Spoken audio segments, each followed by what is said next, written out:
ওটা কি ইনজাস্টিস হতো না ইনসাফি হইতো? কিন্তু আমরা দেখেছি তিনি ইনসাফ করেন নাই, ইহসান করছেন। কি করছে? এবার দেখার পালা রব্বুল আলামিন কতক্ষণ আমাদেরকে ইহসান করেন। আমি আজকে আপনাদের সামনে তেলাওয়াত করেছি সূরাতুল আ'লা থেকে মাত্র দুটো আয়াত। বলুন তো কোন সূরা? ইহকালীন কল্যাণ এবং পরকালীন মুক্তির চূড়ান্ত সফলতার সব কথা আল্লাহ দুই আয়াতে বলে দিয়েছেন।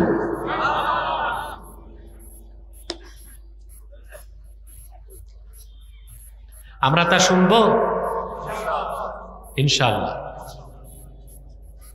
এই যে ভাই এসেছেন আল্লাহর কোরআনের মহব্বতে না?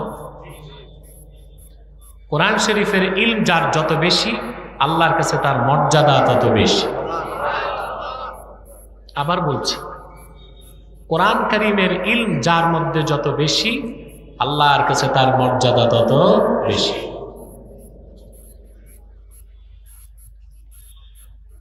আল্লাহর হাবিব ইরশাদ করেছেন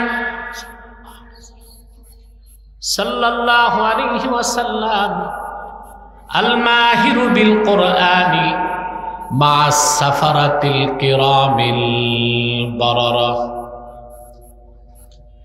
রাসূলুল্লাহ সাল্লাল্লাহু আলাইহি ওয়াসাল্লাম ইরশাদ করেছেন, আমার যে উম্মত কোরআন শিখবে, কোরআনের জ্ঞান অর্জন করে কোরআন কারীমের সাধক হয়ে যাবে, আল্লাহ রাব্বুল আলামিন কাল কিয়ামতের দিন জিবরিল, মিকাইল, ইসরাফিল, মালাকুল মউতের সমান মর্যাদায় তারে দান করবে। সুবহান। মা'আস সাফারাতিল কিরামিল বারারা, মা আর দুইটা অর্থ। কয়টা? ইমাম খাজেন মা আর একটা অর্থ বলেছেন সোহবাত, মাইয়াত, আরেকটা হচ্ছে রুতবা। আরেকটা কি? অর্থাৎ কোন কোন মুফাসসির ব্যাখ্যা করছেন, কোরআন শরীফ যারা শিখবে, কোরআন ভিত্তিক জীবন গঠন করবে, আল্লাহ তাদেরকে সাফারাতুল কিরামুল বারারা, চারজন ফেরেশতা মাত্র, জিবরিল, মিকাইল, ইসরাফিল, আজরাইল নাম কোরআনে নাই তো, সিয়াসিত্তা তো নাই, অন্য রেওয়ায়েতে আসছে মালাকুল মউত। আল্লাহ যে নাম বলছেন আমরাও ওই নামই বলি। তো এই চার ফেরেশতার যে মর্যাদা, ওই রকম মর্যাদা আল্লাহ কোরআনের সাধককে দান করবে। কিংবা বেহেশতে যাওয়ার সময় চার ফেরেশতাকে আল্লাহ সঙ্গী বানায় দিবেন। দুটো অর্থই হইতে পারে। আমরা কি সেই সৌভাগ্যবান বেহেশতীদের কাতারে শামিল হওয়ার আশা রাখি? মন দিয়ে কোরআন শরীফ শুনবো। আমি গত সপ্তাহে কোথায় আসছিলাম? মান্দাইল। মাইক ছিল 1 নাম্বার, এটা আমাকে সাপোর্ট দিচ্ছে না, বাকি সাপোর্ট আপনারা দিবেন। এটা কি 5ই আগস্টের আগের মাইক নাকি? তাহলে তো এটা জাদুঘরে পাঠিয়ে দেওয়া দরকার। মাইক যেমন হোক, মাইকম্যান খুব ভদ্র, টুপি লাগাইছে। তুমি আস্তে আস্তে চেষ্টা করো, ক্লিন আওয়াজ।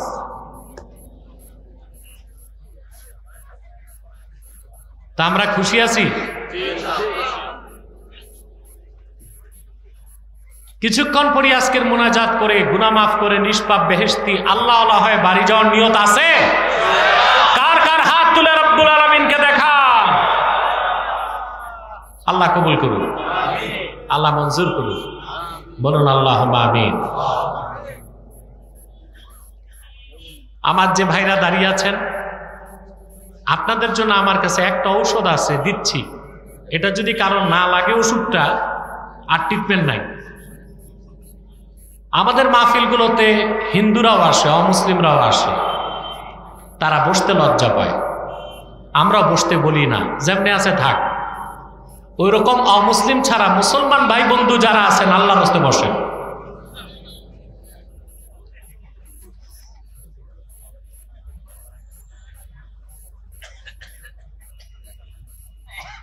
এরপর আর ওষুধ নাই আমার কাছে।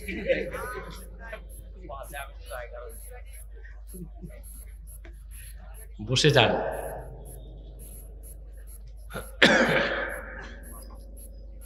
আর ওই গাড়ির কাছে যারা আড্ডা দিচ্ছেন গাড়িটার সামনে, আমি জানি না আপনারা খান বাহাদুর আহসানুল্লাহ নাতিপুতি কিনা, আল্লাহর হস্তে আড্ডাটা বন্ধ করে হয় বাইরে যান নয় মাঠে আসেন।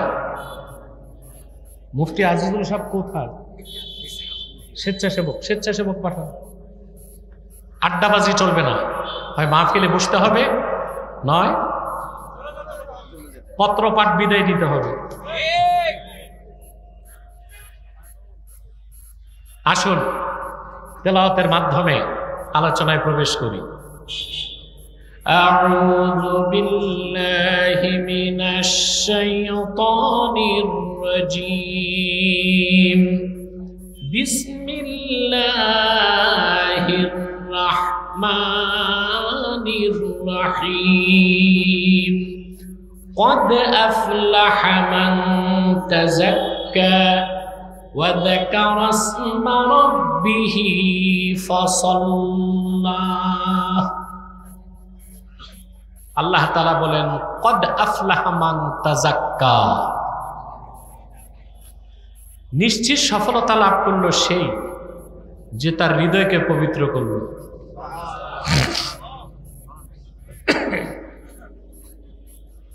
ওয়া যাকারা ইসমা রাব্বিহ, আর তার রবের নামে জিকির করলো। ফাসাল্লা, নামাজ পড়লো। এই তিনটা কাজ যে করলো আল্লাহ সার্টিফাইড করেছেন আমার সে বান্দা 100% সফলতা লাভ করলো। আপনার সফলতা চান সবাই? পাগল ছাড়া পৃথিবীতে এমন কোনো মানুষ নাই যে সফলতা চায় না। মানুষ তো মানুষ। ইতর প্রাণীগুলো দেখেন, একটা মৌমাছি সুনিপুণ দক্ষতায় বাহারি রঙের ফুল থেকে রস সঞ্চয় করে মানুষের জন্য সর্বোৎকৃষ্ট খাদ্য বানায় দেয়। এই কাজে সে সফল। এই দুনিয়ার সমস্ত রসায়নবিদ, কেমিস্ট যারা, তাদেরকে যদি এক জায়গায় জড়ো করে দেন, ফ্যাক্টরিতে মৌমাছির মতো এক ফোঁটা মধু বানায় দিতে পারবে নাকি? পারবে? মৌমাছি সেই কাজে কি সফল। সুবহানাল্লাহ। বাবুই পাখি দেখছেন আছে আপনাদের এলাকায়? তাল গাছের মাথায় ঘর বানায়। কি দক্ষতা তার! ক্ষুদ্র বাবুই পাখি শৈল্পিক ছান্দসিকতায় ঘরটা বানায়। ঝড় তুফানে মানুষের ঘরের চাল উড়ে যায়, ক্ষুদ্র বাবুই পাখির বানানো ঘরটার কিছুই হয় না, তার ডিমটাও ভেঙ্গে নষ্ট হয় না। বুদ্ধিটা কে দিয়েছেন? বাংলাদেশে যত প্রকৌশল বিশ্ববিদ্যালয় আছে, বুয়েট, চুয়েট, রুয়েট, কুয়েট, ডুয়েট, এই সবগুলো ইঞ্জিনিয়ারকে এক জায়গায় আনলেও বাবু পাখির ঘরের মতো একটা ঘর বানাই দিতে পারবে? এই কাজে সে সফল কিনা? সুবহানাল্লাহ বলবেন। মানুষ তার সফল মাখলুকাত, সে তো সফলতা চাইবেই, কিন্তু অধিক সংখ্যক মানুষ জানে না সফলতা কোন পথে, সফলতা কোন মতে।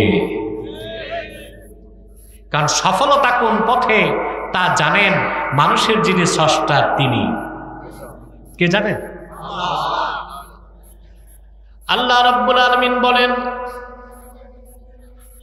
ইন্না খালাকনাল ইনসানা মিন নুতফাতিন আমশাজিন নাবতালিহি ফাজআলনাহু সামিআন বাসীরা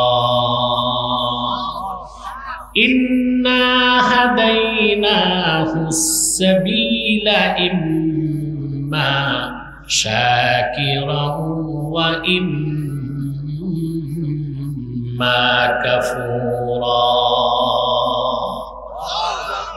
আল্লাহ পাক বলেন, আমি মানুষকে সৃষ্টি করেছি তার পিতা আর তার মাতার বীর্যের মিশ্রণ থেকে।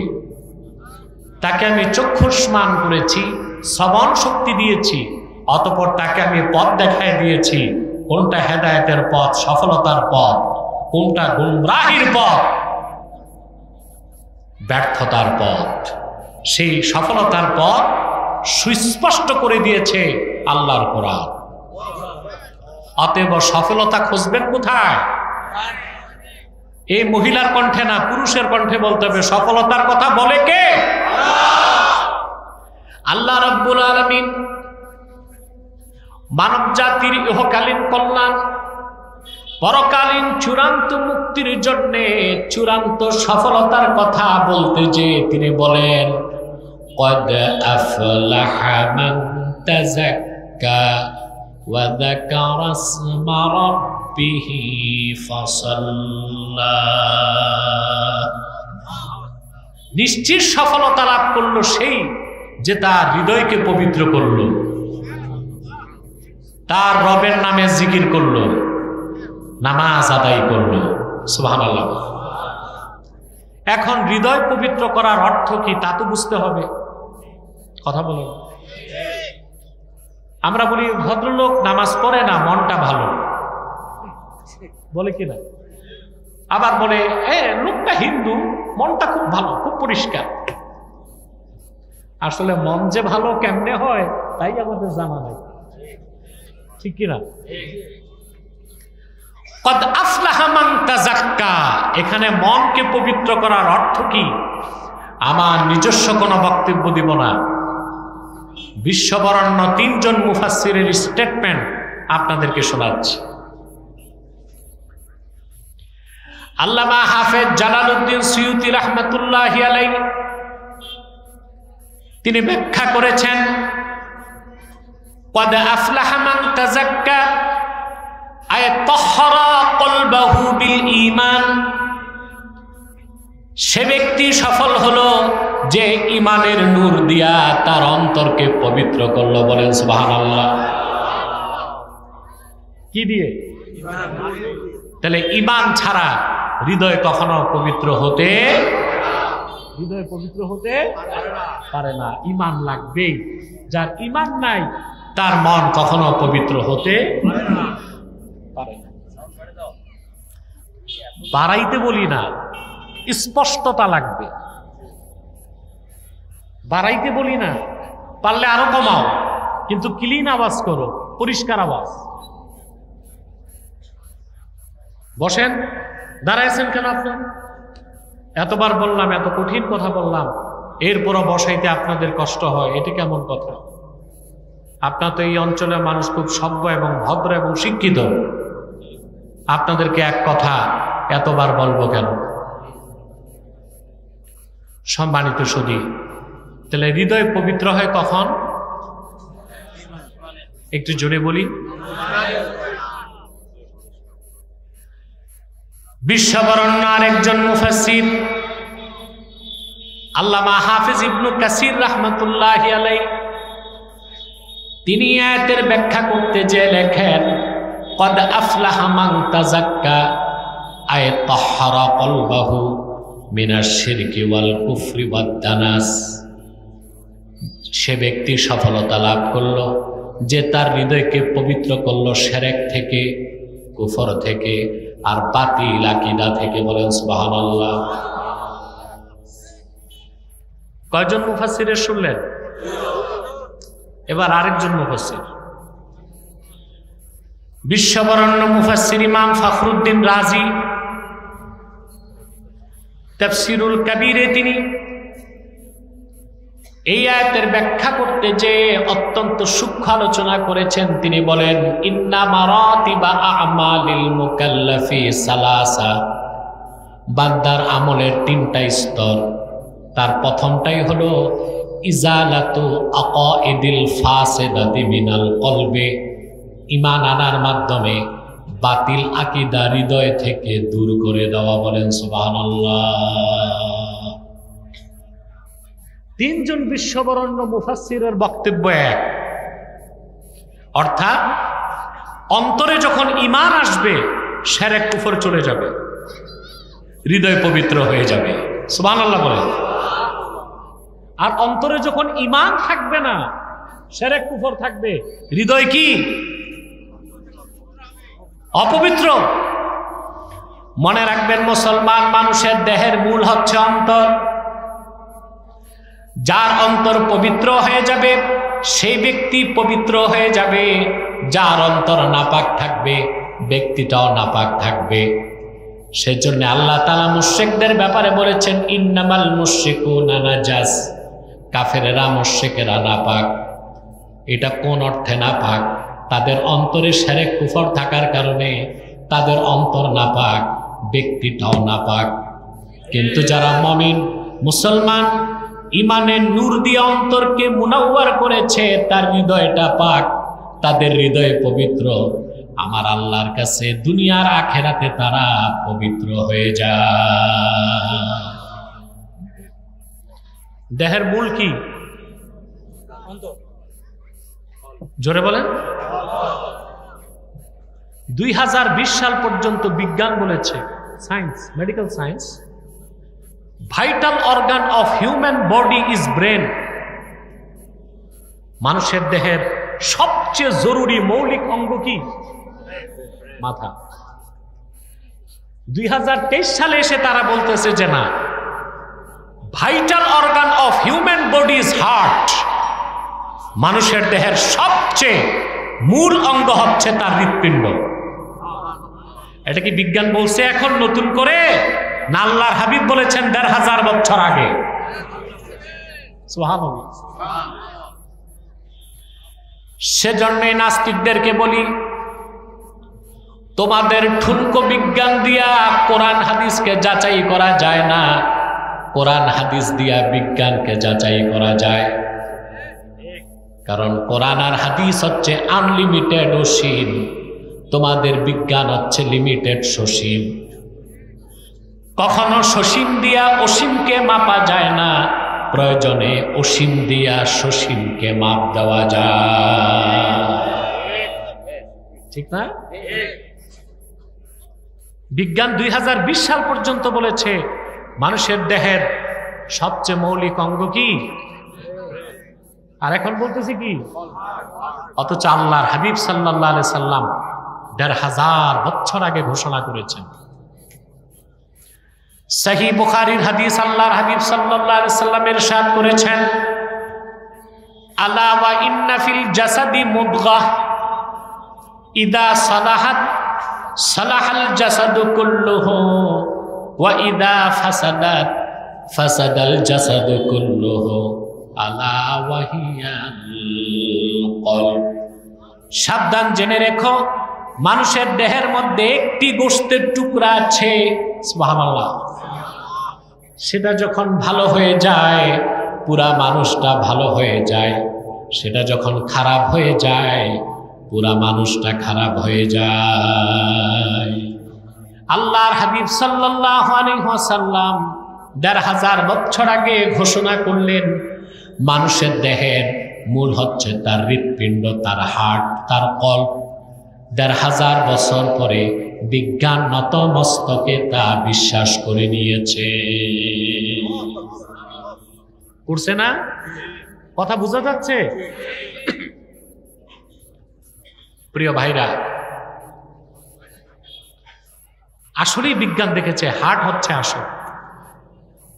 মায়ের পেটে যখন সন্তানের বয়স 4 মাস হয়ে যায় হার্টের কাজ শুরু হয়। সুবহানাল্লাহ। কোনো ব্যাটারি নাই, রিচার্জেবল ব্যবস্থা নাই, এনার্জির কোনো সোর্স নাই, আল্লাহর হুকুমে এটা কাজ শুরু করে।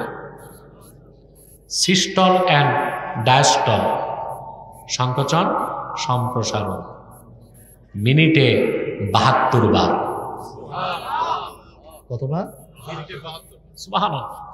সমস্ত ব্লাডকে ফুসফুসে পাঠায় দেয়, ফুসফুস অক্সিনাইজেশন, অক্সিজেন মিশায় দেয়, হার্ট এটাকে দেহকোষে পাঠিয়ে দেয় সারা দেহে, আবার রক্তকে টেনে ফুসফুসে পাঠায়, ফুসফুস কার্বন ডাই অক্সাইডকে আলাদা করে দেয়। সুবহানাল্লাহ। একজন মানুষের যদি ব্রেন স্ট্রোক করে লাইফ সাপোর্টে 3 মাসও থাকতে পারে, আর কারো যদি কার্ডিয়াক অ্যারেস্ট হয়, হার্ট মাত্র 4 মিনিট, যদি হার্ট বন্ধ থাকে কয় মিনিট, তাকে ইলেকট্রিক শক দিয়েও আর বাঁচিয়ে রাখা। তো মূল কি? সুবহানাল্লাহ। এই হৃদয় পাক, ব্যক্তি পাক। হৃদয় না পাক, ব্যক্তি না পাক। এই জন্য আল্লাহ বলেছেন কদ আফলাহা মান তাযাক্কা, যে তার হৃদয়কে পবিত্র করলো সেই তো সফল হয়ে গেল। বলেন সুবহানাল্লাহ। আমি বলে থাকি আমার ভাষায়, human body as like a state, heart is the capital of this state. মানুষের দেহটা যদি হয় একটা রাষ্ট্রের মতো, হার্ট হচ্ছে ওই রাষ্ট্রের রাজধানীর মতো। একমত আমার সাথে? দেহটা যদি হয় স্টেট, রাষ্ট্র, রাষ্ট্রের মতো, তো অন্তরটা কি? রাজধানী। মডার্ন ওয়ার পলিসি, আধুনিক যুদ্ধনীতি বলে রাজধানী যার দখলে দেশ তার দখলে। এটার প্রমাণ আগস্টের 5 তারিখ পেয়েছেন আপনারা, পাওয়া গেছে।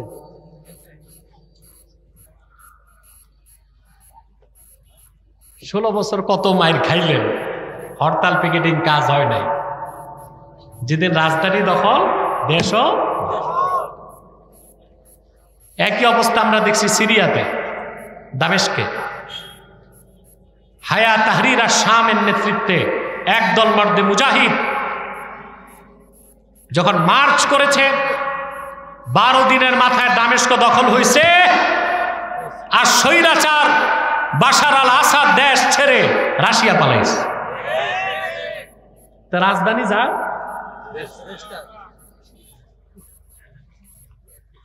শয়তান এটা ভালো করে জানে, সেজন্য শয়তান মানুষের চোখ কান দখল করে না, মাথা দখল করে না, দখল করে কি? রাজধানী। আল্লাহর হাবিব সাল্লাল্লাহু আলাইহি ওয়াসাল্লাম ইরশাদ করেছেন, আশ-শায়তানু জাসিমুন আলা কলবি বানি আদম ইদা যাকারা ফাখানাসা ওয়া ফি রিওয়ায়াতিন ইদা যাকারাল্লাহা ফাখানাসা ওয়া ইদা গাফালা ফাওয়াসওয়াসা। শয়তান বনি আদমের অন্তরে আসন গেড়ে বসে যায়। আল্লাহর বান্দা যখন আল্লাহর জিকির করে শয়তান পালায়, আর আল্লাহর বান্দা যখন আল্লাহর জিকির থেকে মনোযোগ হারায়, শয়তান তখন ওয়াসওয়াসা দেয়। প্রায় 40 মিনিটে কি বুঝালাম? অন্তর ঠিক, ব্যক্তি ঠিক, হৃদয় পাক, ব্যক্তি। সুবহানাল্লাহ বলবেন না? অতএব ঈমান আনার আগ পর্যন্ত হৃদয় পাক হতে পারে না। এটি তো মূল শিক্ষা। আমার ভাইয়েরা, মানুষ যখন ঈমান আনে তার হৃদয়টা পাক হয়ে যায়, লোকটাও পবিত্র বলে গণ্য হয়। আর যখন ব্যক্তির অন্তরে শিরক বা কুফর যে কোনো একটাও থাকুক না কেন, এখানে ব্যাখ্যা আছে, ইন্না বাইনা শিরকি ওয়াল কুফরে ওয়াজহাল উমুমি ওয়াল খুসুস। শিরক আর কুফরের মধ্যে আম ও খাসের সম্পর্ক আছে। প্রত্যেকটা শিরকই কুফর, কিন্তু প্রত্যেকটা কুফর শিরক নাও হইতে পারে। প্রত্যেকটা শিরক কি? শিরক, কুফর। কিন্তু প্রত্যেকটা কুফর শিরক নাও হতে পারে। শিরক হচ্ছে কুফর, কিন্তু সবচেয়ে নিকৃষ্ট কুফর। সব আর ঠিক হবে না। পিছন থেকে আওয়াজ দাও, একটু পিছন থেকে। প্রিয় ভাইরা, খুব মনোযোগ দিয়া শোনেন। ঈমান থাকলে অন্তরে শিরক কুফর থাকতে, শিরক কুফর থাকলে অন্তরে ঈমান থাকতে, কারণ ইজতিমাউজ জিদ্দাইনে মাহাল, ইজতিমাউজ জিদ্দাইনে মাহাল, এটা মান্তিকের একটা কায়দা। বিপরীত দুইটা জিনিস এক জায়গায় থাকতে, যেখানে আলো সেখানে অন্ধকার থাকতে পারে না, যেখানে অন্ধকার সেখানে আলো থাকতে পারে না, যেখানে নার সেখানে নূর থাকতে পারে না, যেখানে নূর সেখানে নার থাকতে পারে না, যেখানে ঈমান সেখানে শিরক কুফর জায়গা পায় না, যেখানে শিরক কুফর সেখানে ঈমানের নূর আসে না।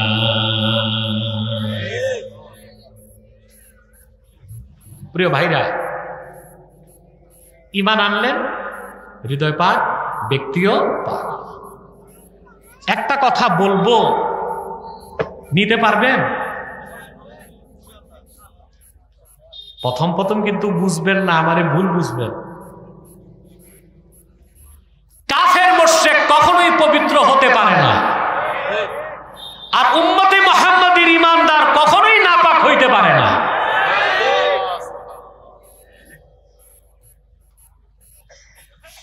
যার ঈমান নাই, তারে যদি আত্রাই নদী, আত্রাই আমার খোঁজ খবর আছে, নওগাঁ আত্রাই নদীর পাশে, যার ঈমান নাই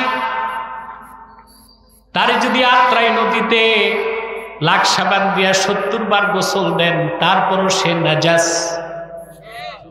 নাপাক। আর যে ব্যক্তি একবার কালেমা উচ্চারণ করে হৃদয়ে বিশ্বাস করে নিল, তার হৃদয় পাক, আল্লাহর কাছে লোকটা পাক। মনে রাখবেন, উম্মতে মুহাম্মাদীর যতক্ষণ অন্তরে ঈমান থাকবে, জীবিত থাকলেও পবিত্র, মৃত্যুর পরও পবিত্র। কথাটা আমার নয়, বুখারী শরীফের হাদিস। আল্লাহর হাবিব সাল্লাল্লাহু আলাইহি সাল্লাম ইরশাদ করেছেন, সুবহানাল্লাহ, ইন্নাল মুমিনা লা ইয়ানজুস। সবটুকুন পবিত্রতা আল্লাহ তাআলার, আমার উম্মতের মুমিন কখনো নাপাক হয় না। অন্য মতনে আসছে ইন্নাল মুসলিমা লা ইয়ানজুস, মুসলমান কখনো নাপাক। আর যে কাফের মুশরিক ঈমান নাই, সে কখনো পাক হয় না। সুবহানাল্লাহ বলবো না? আপনাদের দেশে একটা মাসালা নিয়ে খটকা লাগবে কালকে, আমি যাওয়ার পর বলবো। মুসলমান যদি নাপাক না হয়, তো বিবির কাছে গেলে গোসল ফরজ হয় কেন?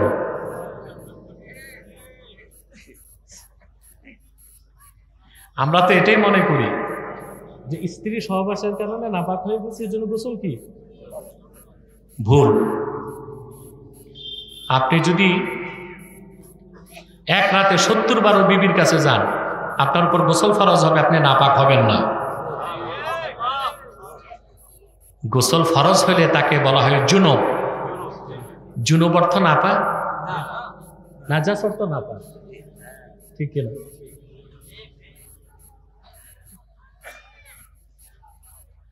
খুব ভালো করে খেয়াল করে,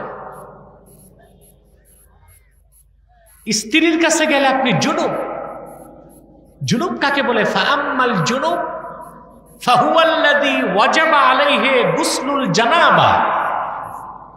যার উপর জানাবাতের গোসল ফরজ হয়েছে তাকে বলা হয় জুনুব। নামাজ পড়তে পারবে না, কোরআন শরীফ ধরতে পারবে না, তাহলে নাপাক বলার সুযোগ নাই। আমার ভাইয়েরা, আরেকটা মাসালা বলতে হয়, বলবো? তাহলে আমরা স্ত্রীর কাছে গেলে কি বলবো? নাপাক হয়েছি না জুনুব? মুমিন কখনো নাপাক হয় না, নাজাস হয় না। গায়রু তাহের ওটা ভিন্ন জিনিস, হুকমান মহদেস গায়র তাহের, ঠিক না? সম্মানিত সুধী, আরেকটা মাসালা বলে দিই, এটা এখন দরকার নেই, শীতকালে লাগবে, বলবো। বাংলাদেশে একটা কথা আছে, মাগে শীতে কাঁপে বাগে, ঠিক না? দেখা যায় যুবক মানুষ প্রচন্ড শীত মাঘ মাস স্ত্রীর সাথে ফিজিক্যাল রিলেশন হয়েছে, মাসালা জানে না, রাত 12টায় উঠে ঠক ঠক করে কাঁপে আর পুকুরে যে গোসল করে। তোমার এই কষ্টটা করতে কে বলছে? চুপচাপ ধুয়ে মুছে ঘুমায় থাকো। গোসল ফরজ হবে কখন? ইদা দাখালা ওয়াক্তুল ফাজরে, ফজরের টাইম যখন এন্ট্রি হবে তখন তোমার উপর গোসল ফরজ, এর আগে না। এর আগে চুপচাপ কি করো? ঘুমায় থাকো। একদিন যদি এত শাস্তি পান মাই ভাই, শীতকালে 7 দিনও তো যাবেন না। ইসলামের বিধানগুলো সব মহাসত্যের সর্বোচ্চ মানদণ্ডে উত্তীর্ণ, যৌক্তিক, চরম বাস্তব, মানব জাতির ফিতরতের সাথে সঙ্গতিপূর্ণ, বলেন সুবহানাল্লাহ। তবে হ্যাঁ, গভীর রাতে আপনি যদি তাহাজ্জুদ পড়তে চান, তেলাওয়াত করতে চান, তখন আবার গোসল ফরজ। আর যদি চুপচাপ ঘুমান, কোনো গুনাহ। দুটা মাসালা বলে দিলাম। তাহলে আমার ভাইয়েরা, আল্লাহ রাব্বুল আলামিন বলেছেন, কদ আফলাহা মান তাযাক্কা আয় তাহহারা কলবাহু বিল ঈমান। নিশ্চয় সফলতা লাভ করলো সে যে তার হৃদয়কে পবিত্র করলো ঈমানের নূর দিয়ে, বলেন সুবহানাল্লাহ। আজকের মূল সবক হচ্ছে, জীবনে আর যাই করেন শিরক আর কুফর করবেন না। শিরক আর কুফর, ইচ্ছায় হোক অনিচ্ছায় হোক, কারো দ্বারা যদি শিরক বা কুফর হয়, বুঝে হোক না বুঝে হোক, শরীয়তের দৃষ্টিতে লোকটা কাফের বা মুশরিক হয়ে যাবে। কুফরটা যদি হয় কুফর বাওয়াহা, স্পষ্ট, তখন এটার সুযোগ নাই যে আমি বুঝি নাই, আমি এই সুযোগ। কথা বুঝতেছেন? আল্লাহ তাআলা আপনার গুনাহ যত হোক, অন্তরে যদি ঈমানটা থাকে, আল্লাহ আপনাকে বিনা শাস্তিতেও বেহেশত দিতে পারে, আর শাস্তি দিলেও অবশ্যই বেহেশত দিবেন। বুঝেন নাই? উম্মতে মুহাম্মাদি যত বড় গুনাহগার হোক, যদি তার হৃদয়ে শিরক এবং কুফর না থাকে, ঈমানটাকে যদি ধরে রাখে, যত বড় গুনার বোঝা তার থাক, আল্লাহর ইচ্ছা তারে আল্লাহ মাফ করে দিবেন কিংবা শাস্তি দিবেন। শাস্তি দিলেও তারে বেহেশত দিবেন। ফাহুয়া ইলাল্লাহ, ইন শাআ আকাবাহু ওয়া ইন শাআ আফা আনহু ওয়া ইন শাআ আকাবাহু। ব্যক্তি যত বড় গুনাহগার হোক, যদি ঈমানদার হয়, উম্মতে মুহাম্মাদি পরিচয়ে হাসর হয়, আল্লাহ তারে বিনা তওবায়ও মাফ করে দিতে পারেন, আবার তারে শাস্তিও দিতে পারেন। শাস্তি দিলেও আল্লাহ তারে বেহেশত দিবেন, যেহেতু তার ঈমান আছে, বলেন সুবহানাল্লাহ। কথা বুঝতেছেন? আর ঈমান যদি না থাকে, কোনো আমলে কাজ, তাহলে সফলতার জন্য প্রথম কি? সফলতার মূল চাবিকাঠি কি? আরো জোরে। শিরক আর কুফর করলে আল্লাহ কখনো মাফ করবেন। আমি একটা হাদিস শোনাচ্ছি। মক্কা শরীফ বিজয় হয়ে গেছে, দলে দলে লোক আল্লাহর হাবিব সাল্লাল্লাহু আলাইহি ওয়াসাল্লামের কদমে এসে মুসলমান হতে লাগলো। মক্কা মুকাররমায় এক দুর্ধর্ষ যোদ্ধা ছিল ওয়াহশী, সে মক্কা ছেড়ে পালায়ে যাচ্ছে। লোকেরা বলল, ওয়াহশী আইনা তুরিদু, তুমি কোথায় পালাও? ওয়াহশী বললেন, আল্লাহর হাবিব মুহাম্মদ সাল্লাল্লাহু আলাইহি ওয়াসাল্লাম সবাইকে ক্ষমা করলেও আমারে করবেন না। আমি সেই নরাধম উহুদ ময়দানে আমি আল্লাহর হাবিবের আপন চাচা আমির হামজাকে শহীদ করেছিলাম। সিরাত ইবনে হিশামে এসেছে, ওয়াহশী বলেন, আমি উহুদে যুদ্ধ করতে যাই নাই, ভাড়াটিয়া খুনি হিসেবে গিয়েছিলাম। শুধু রাসূলুল্লাহ সাল্লাল্লাহু আলাইহি ওয়াসাল্লামের চাচা আমির হামজাকে শহীদ করার জন্য আমি আমার বর্ষাটা ওনার বুকে বিদ্ধ করলাম। ওনার দেহটা উহুদের ময়দানে লুটায় পড়ল। আবু জাহেলের স্ত্রী হিন্দা আমিরে হামজার সিনাটা বিদীর্ণ করে কাঁচা কলিজা বের করে চর্বণ করেছে। আমিরে হামজার নাক কান কেটে মালা তৈরি করে গলায় পরিধান করে উল্লাস করেছে। উহুদের ময়দানে আল্লাহর হাবিবের দাঁত শহীদ হয়েছিল। রাসূলুল্লাহ সাল্লাল্লাহু আলাইহি সাল্লাম এত বেশি ব্যথা পান নাই। উহুদ ময়দানে আমিরে হামজার শাহাদাতের দৃশ্য দেখে আল্লাহর হাবিব যে ব্যথা পেয়েছিলেন। ওয়াহশী বলল, আমার তো মাফ নাই, মাফ চাওয়ার ভাষাও।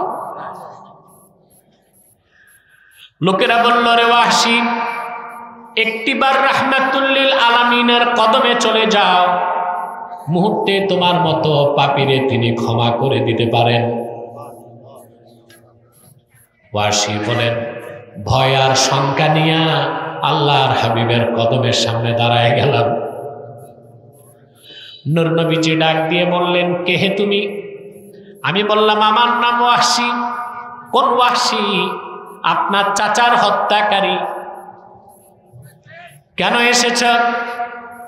এসেছি ক্ষমা চাইতে আর আপনার হাতে কালেমা পড়ে মুসলমান হবার জন্যে। আল্লাহর হাবিব বললেন, রে ওয়াহশী, কোনদিন চাই নাই তুমি এসে আমার পাশে দাঁড়াবা, যেহেতু চলেই এসেছ ক্ষমাও করে দিলাম, আর আল্লাহর দ্বীনের দরজাটাও তোমার জন্য খোলাই আছে।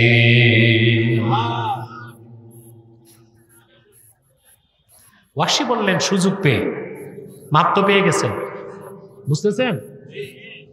সুযোগ পেয়ে ওয়াহশী বললেন, কষ্ট হচ্ছে আপনার না? বুঝতেছেন? একটা বিষয় তো নিয়ে যেতে হবে বাড়ি, কথা বলেন। কোনো উঠা বসা চলবে না, সাইড টকও চলবে না। আর যারা মোটরসাইকেল বেশি ভ্যাঁ ভ্যাঁ করতেছে এটা বন্ধ করুন।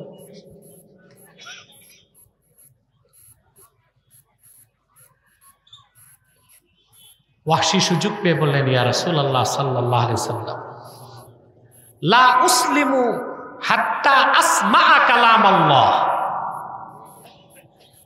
যতক্ষণ আমি আল্লাহর ওহীর কথা আপনার নূরের জবানে নিজের কানে না শুনবো, সেটা কি আমি ঈমান আনলে আল্লাহ আমারে মাফ করবেন, ততক্ষণ আমি কালেমা পড়ব না। শুনতেছেন? আল্লাহর কাছ থেকে ওহী চলে আসলো, والذين لا يدعون مع الله إلها آخر ولا يقتلون النفس التي حرم الله إلا بالحق ولا يزنون ومن يفعل ذلك يلقى أثاما। আল্লাহ রাব্বুল আলামিন ঘোষণা করলেন, আর যারা আল্লাহর সাথে অন্য কাউকে ইলাহ বলে ডাকে না, অন্যায়ভাবে মানুষ হত্যা করে না, আর জিনা করে না, আল্লাহ তাদেরকে ক্ষমা করবেন। আর এই কাজগুলোতে যারা লিপ্ত হবে আল্লাহ তাদের পাকড়াও করবেন। ওয়াহশী বললেন, ইয়া রাসূলুল্লাহ, ইয়া হাবিবাল্লাহ সাল্লাল্লাহু আলাইহি ওয়াসাল্লাম, ইন্নী আশরাকতু বিল্লাহ ওয়া কাতালতুন নাফসাল্লাতী হারামাল্লাহু ইল্লা বিল হক ওয়া জানাইতু, আমি তো মহান আল্লাহর সঙ্গে অন্যকে শরীক করেছি, শিরকের গুনাহ করেছি। আমি তো আপনার চাচা আমির হামজাকে অন্যায়ভাবে হত্যা করেছি। জীবনে কতবার জিনা করেছি তার তো হিসাব নাই। তাহলে আর ঈমান এনে লাভ কি? আল্লাহ তো মাফ করবেন না। আল্লাহর পক্ষ থেকে আবার ওহী নাজিল হয়ে গেল। আল্লাহ ঘোষণা করলেন, ইল্লা মান তাবা ওয়া আমানা ওয়া আমিলা আমালান সালিহান ফাউলাইকা ইউবাদদিলুল্লাহু সাইয়্যাতিহিম হাসানাত ওয়া কানাল্লাহু গফুরার রহিমা।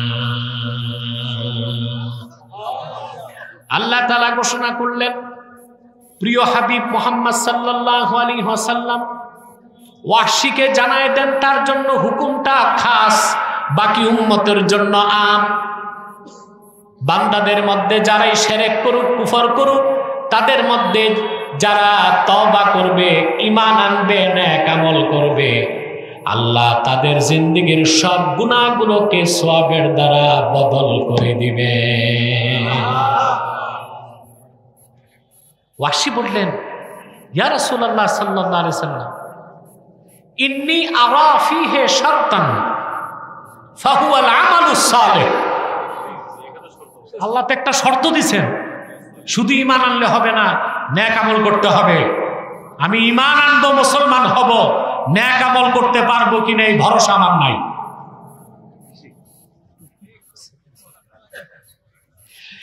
এবার আল্লাহর পক্ষ থেকে আয়াত নাজিল হয়ে গেল, কি ব্যাপার আপনার স্টেজে উঠা বসা করেন?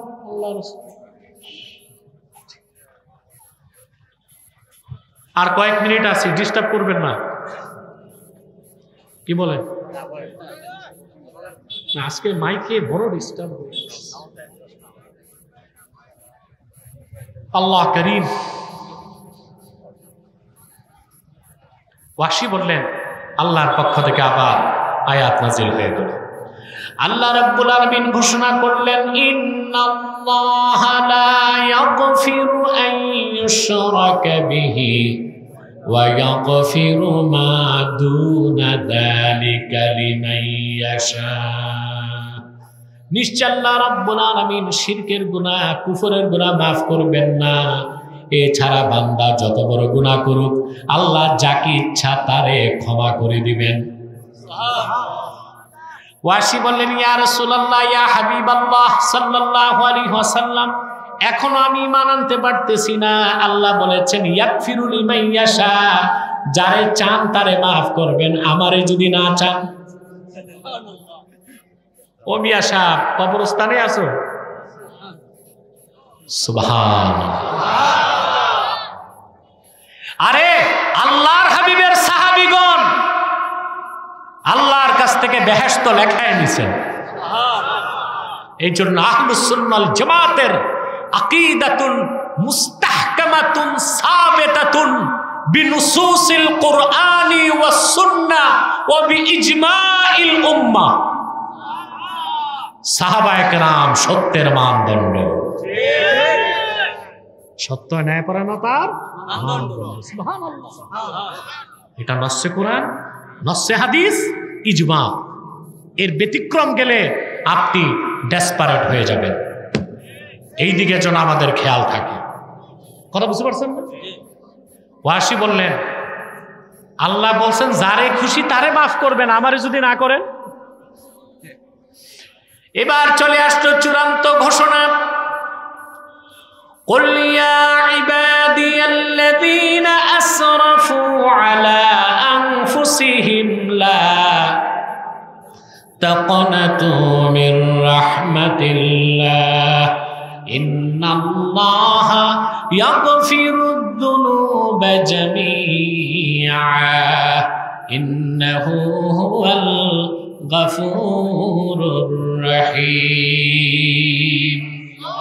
আল্লাহ রাব্বুল আলামিন ডাক দিয়ে বললেন, প্রিয় হাবিব আমার মুহাম্মদ সাল্লাল্লাহু আলাইহি ওয়াসাল্লাম, আপনি ঘোষণা দিয়ে বলুন, হে আমার বান্দারা, তোমরা যারা নিজেদের উপর জুলুম করেছ, নিরাশ হও না আল্লাহর রহমত থেকে। যদি তোমাদের ঈমানটা ঠিক থাকে, যথাসাধ্য নেক আমল করো, আল্লাহ জীবনের সব গুনাহ মাফ করে তার জান্নাতের মেহমান বানায় দিবে। তাহলে সফলতার জন্য প্রথম কাজ কি? এটা বুঝাইতে পারলাম? দ্বিতীয় কাজ, ওয়া যাকারা ইসমা রাব্বিহ, রবের নামে জিকির করলো। এখন এটার অর্থ কি? বাংলাদেশে 88% লোক জিকির বুঝে না।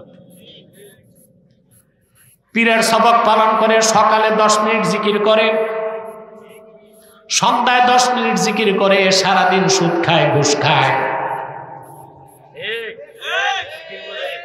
পাল্লায় ওজনে কম দেয়, আরেকজনের ক্ষেতে সীমানা ধাক্কায়, বিচার আচারে বসলে 2 দিক থেকে পকেটে বাইপাস করে। এগুলো নাই তো? মহাদেবপুরে আছে নাকি? কিন্তু সকালেও জিকির ঠিক, বিকালেও।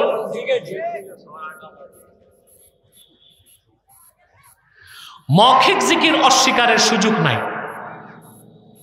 আল্লাহ বলেছেন, ফাজকুর ইসমা রাব্বিক, মুহাম্মদ সাল্লাল্লাহু আলাইহি সাল্লাম আপনার রবের নামের জিকির করুন। রবের বড় নাম কি? আল্লাহ। তাহলে সুবহানাল্লাহ, আলহামদুলিল্লাহ, আল্লাহু আকবার, আল্লাহ আল্লাহ, এই সব জিকির সওয়াবের কাজ। কিন্তু এখানে আল্লাহ সফলতার জন্য কোন জিকিরের কথা বলছেন এটা বুঝতে হবে। এটার ব্যাখ্যায় ইমামে রাজি লেখেন, ইস্তিহদারু মারিফাতিল্লাহি আযজা ওয়া জাল্লা ফিল কলবি, ঈমান আনার পরে সর্বাবস্থায় আমার আল্লাহর পরিচয়, ওনার ভয়, ওনার আজমাতকে অন্তরে লালন করতে হবে। যার ঠোঁটে আল্লাহর জিকির মনে নাই, সে মুখে জিকির করবে, আরেকদিকে চুরি করবে। কিন্তু যার ঠোঁটেও জিকির, মনেও জিকির, আমার আল্লাহর আজমাত, খাশিয়াতুল্লাহ, আল্লাহর মারিফত যার অন্তরে থাকবে, সে কোনো একটা হারাম কাজ করতে পারবে না, আল্লাহর ভয় তারে আটকায় দিবে। আল্লাহ সেই জিকিরের কথাই বলেছেন, ওয়া যাকারা ইসমা রাব্বিহ, সফলতা লাভ করলো সে যে তার হৃদয়কে পবিত্র করলো এবং তার রবের নামের জিকির করলো। 3 নাম্বার, ফাসাল্লা, নামাজ পড়লো। কি করলো? আমাদের মধ্যে নামাজের অভ্যাস কম, ঠিক না? আপনাদেরকে একটা প্রশ্ন করি, উত্তর দিবেন? চোর, শরাবখোর, জেনাকার, হত্যাকারী বেশি খারাপ না বেনামাজি? বলতে পারছেন? কে বেশি খারাপ? যুবকরা কান পেতে শুনে রাখো, ইন্না তারিকাস সালাতি আকবাহু মিনাজ জানি ওয়াস সারিকি ওয়া মুদমিনিল খামরি ওয়াল কাতিল, হত্যাকারী, চোর, শরাবখোর, তাদের সবার চেয়ে নিকৃষ্ট হচ্ছে জেনাকার, এই 4টার চেয়ে নিকৃষ্ট হচ্ছে বেনামাজি। সে নামাজ ছাড়া যাবে? কথা বলে রাগ করবেন না। আপনার সমাজে সকল নেতৃত্ব, কর্তৃত্ব আর সমাজের চালিকা শক্তিগুলো কাদের হাতে? নামাজিদের হাতে না বেনামাজিদের হাতে? আর সে কয়টা মসজিদের কমিটিতে সভাপতি আছে নামাজি? খুব কম। এর জন্য জনগণ দায়ী। কারা দায়ী? জনগণ। আপনারা শুনেছেন গাজীপুরে এক নিরীহ ইমামকে পিটিয়ে হত্যা করা হয়েছে, কমিটির লোক জড়িত আছে। কমিটির লোক ইমাম সাহেবকে অপবাদ দিয়েছে সে বলাৎকার করছে। তো বলাৎকারের শাস্তি কি পিটিয়ে হত্যা করা? এক্সট্রা জুডিশিয়াল কিলিং, বিচার বহির্ভূত হত্যাকে ইসলাম সমর্থন করে না। বিচার বহির্ভূত হত্যাকে প্রচলিত আইনও সমর্থন করে না। এখন পর্যন্ত নিরীহ ইমামের মামলা নেওয়া হয় নাই। ইমাম তো কবরে। কারা হত্যা করলো রইসুদ্দিনকে?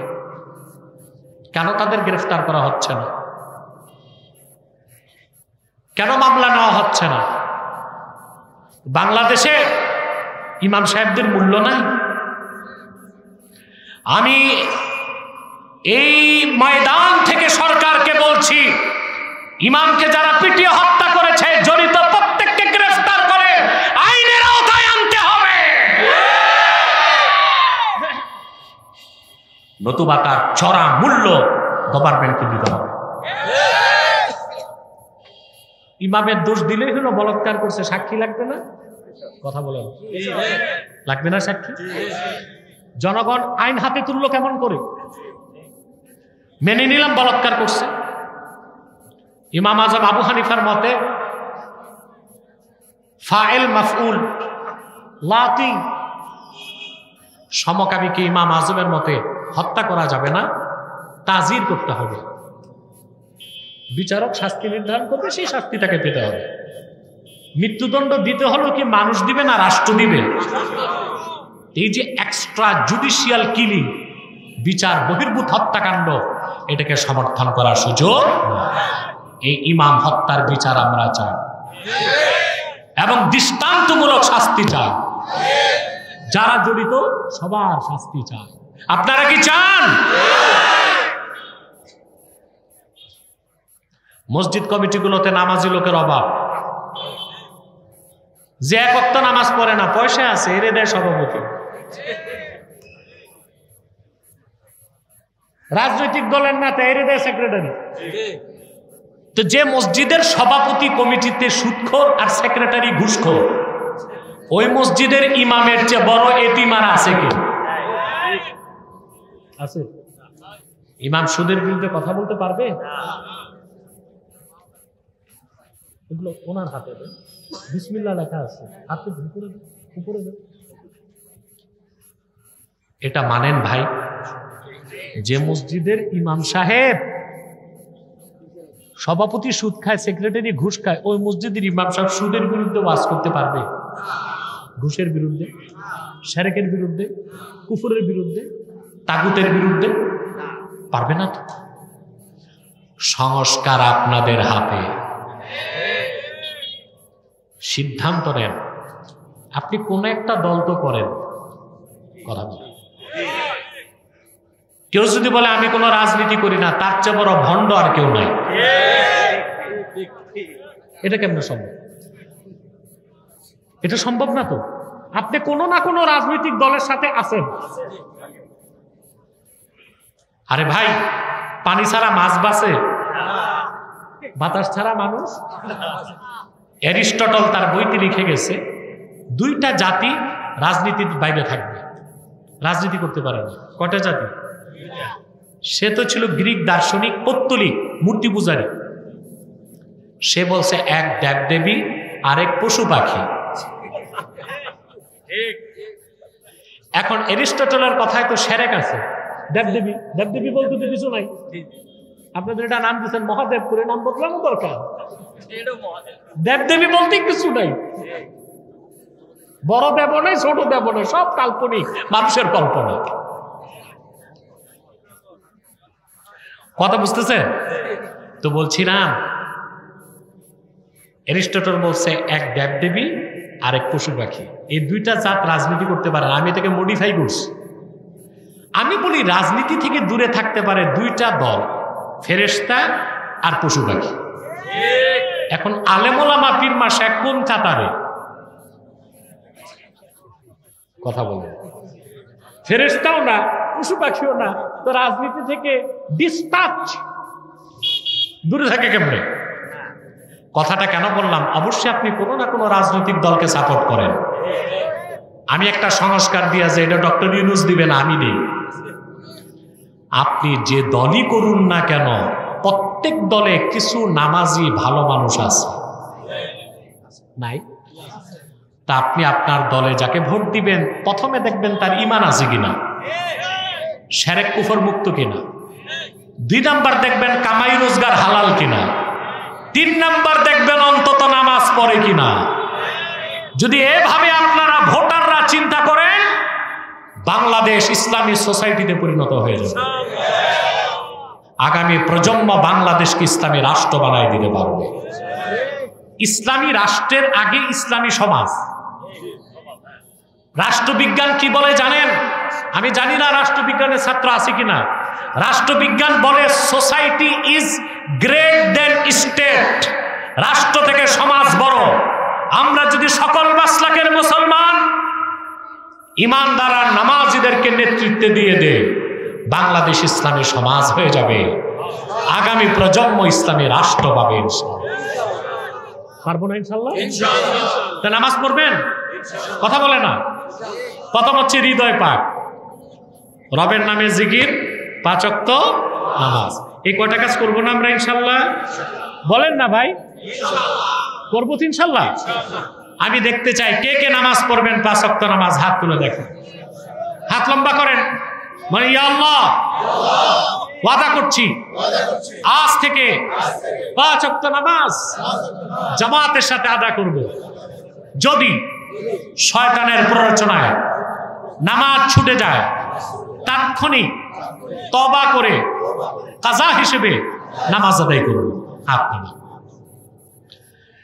আল্লাহ পাক বলেন, কদ আফলাহা মান তাযাক্কা ওয়া যাকারা ইসমা রাব্বিহি ফাসাল্লা। সাদাকাল্লাহুল আযীম ওয়া সাদাকা রাসূলুহুন নবিয়ুল কারীম ওয়া নাহনু আলা যালিকা মিনাশ শাহিদিন ওয়াশ শাকিরিন। আলহামদুলিল্লাহি রাব্বিল আলামিন। উঠবেন না? এই বসেন। ভাবছে ওয়াজ হইছে চলে যায়, আউলিয়া কেরাম মুনাজাত লাগবে না। একটা লোক উঠার চেষ্টা করবেন না। আমি তো দ্রুতই ছেড়ে দিচ্ছি। আগে যখন বাই রোড আসতাম, মাহফিলে পৌঁছতাম রাত 12টায়। কথা বলেন, আমার পুরনো শ্রোতারা সাক্ষ্য দেন। পৌঁছতাম কয়টায়? 12টায়। মুনাজাত করতাম 2টায়, বাড়ি যাইতাম দুপুর 12টায়। এখন আমার একটু চলাফেরা রেস্ট্রিক্টেড হয়ে গেছে, সিকিউরিটি থ্রেট বেশি। দিনে মাহফিলে গেলে হেলিকপ্টারে যাই। আপনাদের এলাকার লোক গরিব, এই 2-2.5 লাখ টাকা বহন করা সম্ভব না। তা আমি এই অঞ্চলের জন্য নির্ধারণ করছি বর্ষাকালে। কি বুঝলে? তাহলে আমার একটা সুযোগ হয়, আমি ওই প্লেনে চলে আসি, রাতে গাড়িতে যাই। আমিও স্যাক্রিফাইস করি, আপনারাও একটু স্যাক্রিফাইস করি, ঠিক না? তাহলে আমার সাথে আপনাদের যোগাযোগটা থাকে। আল্লাহ কবুল করুক, মঞ্জুর করুক, বলুন আল্লাহুম্মা আমিন। সম্মানিত সুধী, আমি আপনাদেরকে উদাত্ত আহ্বান করব। আপনারা এক একজন এক এক দলের লোক। কেউ বিএনপি, কেউ জামাত, কেউ নতুন দল হয়েছে একটা সিপি এনসিপি। এটার নাম মুখস্থ করতে আমার কয়েকদিন লাগছে। যাক, বিভিন্ন পীরের মুরিদ আপনারা আছেন না? এবং আরো যারা আছে, যারা এখন পরাজিত, তাদেরকে আপনারা অত্যাচার করবেন না, তওবার সুযোগ দিবেন। কিসের সুযোগ দিবেন? কারণ যদি আবার জুলুম করেন, আপনারা জুলুমের শিকার হবেন। যারা খুনি, মানুষ হত্যাকারী, দুর্নীতিবাজ, লুটেরা, তাদের শাস্তি চাই। তাদের শাস্তি না হলে আরেক জুলুম হবে। বাকি যেগুলো বুঝে না বুঝে ফাল পারছে, আপনাদেরই তো ভাই ব্রাদার, আত্মীয় স্বজন, তাদের জন্য ক্ষমার দরজাটা খোলা রাখবেন। পারবেন না ইনশাআল্লাহ? আমার এই কথা কষ্ট নিলেন ভাই? যদি এই ক্ষেত্রে আপনারা চরমপন্থা নেন, তাহলে কিন্তু আরেক পক্ষ বসে আছে বাংলাদেশে সিভিল ওয়ার, গৃহযুদ্ধ সৃষ্টি করে নির্বাচন আর 10 বছরও হবে না। এই সুযোগ দেওয়া কি উচিত হবে? আমার উদাত্ত আহ্বান, সকল দল ও মতের মুসলমান 3টি ইস্যুতে আমরা এক হয়ে যাব। কয়টি? কয়টি ইস্যুতে? ইসলামের সুমহান স্বার্থ রক্ষায় আমরা ঐক্যবদ্ধ হয়ে যাব। মুসলমানদের মৌলিক দাবিগুলো আদায়ে আমরা এক হয়ে যাব। আর বাংলাদেশের স্বাধীনতাকে আগ্রাসন মুক্ত রাখতে আমরা এক থাকব। কয়টা ইস্যু? আমাদের এই 3টি স্বার্থের বিরুদ্ধে বাংলাদেশে কাজ করতেছে 3টি অমুসলিম সম্প্রদায়। তার মধ্যে সবচেয়ে নিকৃষ্ট হচ্ছে কাদিয়ানী সম্প্রদায়। নিঃসন্দেহে তারা কাফের এবং অমুসলিম, কারণ তারা আকীদা খাতমে নবুয়তকে বিশ্বাস করে না। আল্লাহর আখির নবী মুহাম্মদ সাল্লাল্লাহু আলাইহি সাল্লাম আল্লাহর শেষ নবী, সেই কথা তারা বিশ্বাস করে না। এই জন্য তারা কি? চিল্লায় বলেন, তারা কি? কাফের। তাদেরকে যারা কাফের বলবে না, তারাও কাফের। আকীদা খাতমে নবুয়তের বিষয়টা কিরকম বিষয়, আমি একটা উদাহরণ দিচ্ছি। আকীদার কিতাব নিব্রাসে এসেছে, কোন জাহান্নামী যদি নিজেকে নবী দাবি করে আর কোন মুসলমান যায় যদি তাকে বলে তুমি যে নবী প্রমাণ দাও, যে প্রমাণ চাইবো সেও কাফের হয়ে যাবে। সেও কি হবে? কারণ কোরআনেই তো প্রমাণ আছে। আল্লাহ তার হাবিব মুহাম্মদ সাল্লাল্লাহু আলাইহি ওয়াসাল্লামকে প্রেরণ করে ১৫০০ বছর আগে নবুয়ত ও রিসালাতের দরজা বন্ধ করে দিয়েছেন। সেই প্রমাণের পর যে প্রমাণ চায় সে মুসলমান না কাফের? সেজন্য কাদিয়ানী সম্প্রদায়কে যারা কাফের বলবে না, তারাও কি কাফের। মানুষকে তারা ধোঁকা দেয়। মুসলমানদের মতো দাড়ি রাখে, মুসলমানদের মতো টুপি লাগায়, মুসলমানদের মতো নামও রাখে, তাই বলে কি মুসলমান হবে? আরে ভাই, দাড়ি রাখলে কেউ যদি মুসলমান হতে পারত, রবীন্দ্রনাথ ঠাকুরের চেয়ে বড় মুসলমান কে হইত? সে কি মুসলিম ছিল না মুসলিম? তারপরে টুপি লাগালে মুসলমান হওয়া যায়। দিল্লি পার্লামেন্টে হিন্দু এমপিরাও টুপি লাগায়, দেখছেন না? ইহুদিরাও টুপি লাগায়। নাম রাখলে মুসলমান হওয়া যায়? মুসলমানের নাম রাখলে কি কেউ মুসলমান হতে পারে? এক শয়তান বোতলে পেশাব করে উপরে নাম লেখছে শরবত। ওটা কি শরবত হবে? ভিতরে কি? তদ্রুপ কাদিয়ানীরা কাফের এবং অমুসলিম। আব্দুল আউয়াল, আব্দুল সামাদ, মোবাশ্বের আলী, কবির চৌধুরী, শাহরিয়ার কবির আর নিঝুম মজুমদার, এসব নাম রাখার দ্বারা তারা মুসলমান হতে পারে না। আমার ভাইয়েরা, আমার বন্ধুরা, আমার আল্লাহ ও নূর নবীজি আমার মুহাম্মদ সাল্লাল্লাহু আলাইহি ওয়াসাল্লামের ইসলাম ও কোরআনের হাজার হাজার হাজার বছর পরে বর্তমান ভারতের কুখ্যাত পাঞ্জাবের, কুখ্যাত গুরুদাসপুরের, কুখ্যাত কাদিয়ানে ইংরেজ আমলে এক শয়তান নিজের নবী দাবি করছে। চিল্লায় বলেন নাউজুবিল্লাহ। ওই শয়তানটার নাম রেখেছিল তার বাপ মির্জা গোলাম আহমদ কাদিয়ানী। সাবধান, তাকে গোলাম আহমদ বলা যাবে না, কারণ গোলাম আহমদ অর্থ আহমদ এর গোলাম। কোন কাফের কোনদিনও গোলাম আহমদ এর গোলাম হতে পারে না। আর কাদিয়ানের কাজ্জাব ছিল শেষ দরজার কুখ্যাত কাফের। সে গোলাম আহমদ এর গোলাম ছিল না, সে ছিল কুখ্যাত শয়তানের কুখ্যাত গোলাম। কাদিয়ানের কাজ্জাব, মিথ্যা নবুয়তের দাবিদার মির্জা গোলাম শয়তান কাদিয়ানির উপর গজব এসেছে 1908 সালে। যখন গজব এসেছে, কাদিয়ানের কাজ্জাব, মিথ্যা নবুয়তের দাবিদার মির্জা গোলাম শয়তান কাদিয়ানি 1908 সালে ধ্বংস হয়ে কুখ্যাত জাহান্নামের কুখ্যাত কুকুরে পরিণত হয়েছে। তার অনুসারীরাও ধ্বংস হয়েছে।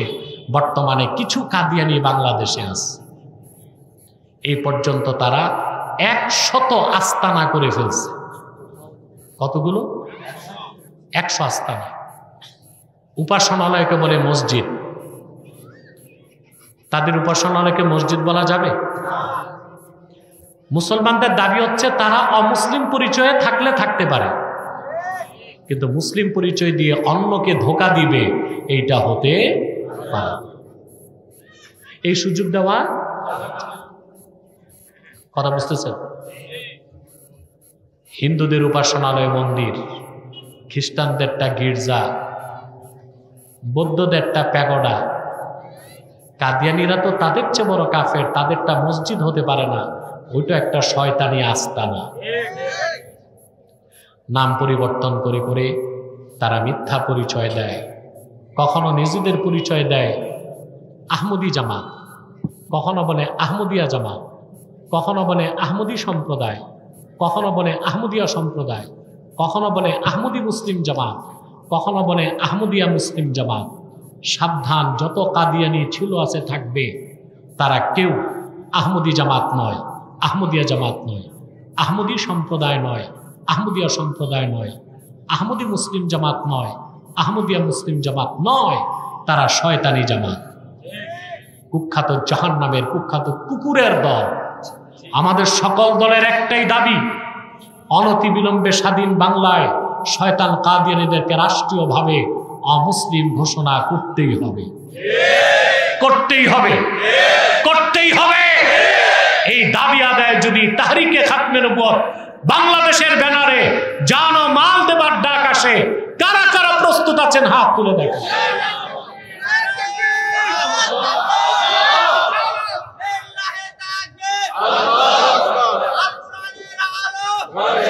সম্মানিত সুধী,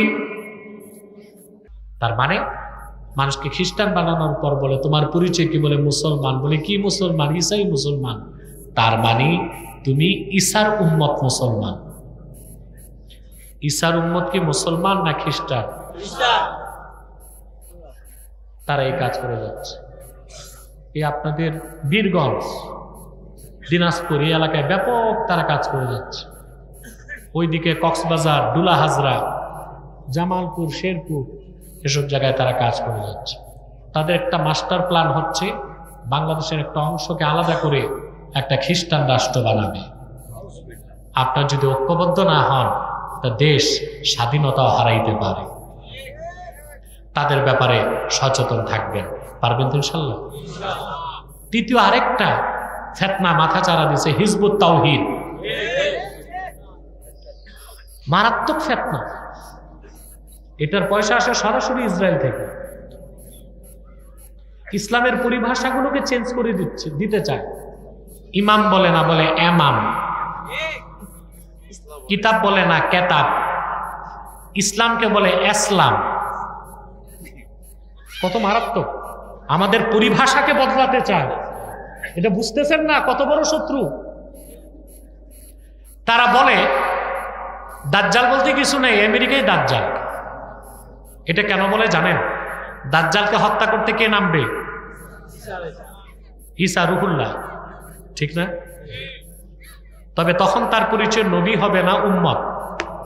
কি হবে? এখন ঈসা যে আকাশ থেকে নামবে, নুজুলে ঈসা, এটা তো মুতাওয়াতির বিষয়। ঈসার নামাটা কি? মুতাওয়াতির। তো মুতাওয়াতিরকে অস্বীকার করা কি কুফর? এটা তো বলতে পারে না কোনির ডরে, দজ্জালই তো নাই, আমেরিকাই তো দজ্জাল, তার মানে ঈসা নামার দরকার কি? কত মারাত্মক চক্রান্ত, কত মারাত্মক চক্রান্ত। তারপর বলে নামাজ হচ্ছে ব্যায়াম, অজু থাকলেও নামাজ হবে, অজু ছাড়াও নামাজ হবে। তারপরে প্রচার করে ছেলে মেয়ে যদি পরস্পর মত বিনিময়ের দ্বারা সম্মত হয়ে ফিজিক্যাল রিলেশন করে বিবাহ ছাড়া, এটা কোনো দোষ নাই। 64 জেলায় তারা আখড়া কাটতেছে। এই হিজবুত তাওহীদের ব্যাপারেও আপনাদের অবস্থান হবে জিরো টলারেন্স। পারবেন না? আল্লাহ আমাদেরকে কবুল করুন, মঞ্জুর করুন, মিলেমিশে থাকার তৌফিক দান করুন। আসুন, কিছু প্রশ্ন দিয়েছে আমাদের মুফতি সাহেব। মুফতি সাহেব তো নিজেই মুফতি, আবার আমাকে দিছে প্রশ্ন। তা আমি দেখি সংক্ষেপে কিছু বলে দিই, বিস্তারিত না বলে। ইস্তেগফার পড়ুন 11 বার।